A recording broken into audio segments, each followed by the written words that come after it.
It's interesting to see how trends like the "Are you single" one on TikTok play out. On the surface, these videos might seem harmless or even playful, but when you pause the video and catch those B-roll clips, it's clear some people are pushing the boundaries of what's allowed on the platform.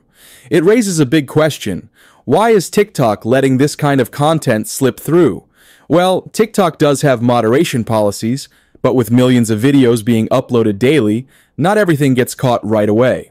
Sometimes, people find ways to game the system, like using those sneaky, unclear B-roll clips.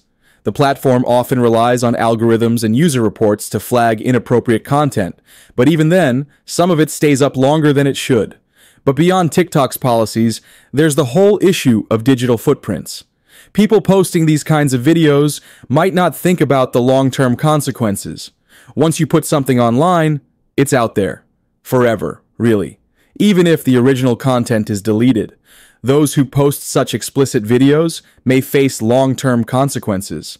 Once something is online, it is hard to fully erase it, and it could impact their reputation, future job opportunities, or personal relationships. It's crucial to understand the permanence of digital content and the risks associated with sharing explicit or inappropriate material online. It's a reminder of how important it is to think twice before posting anything.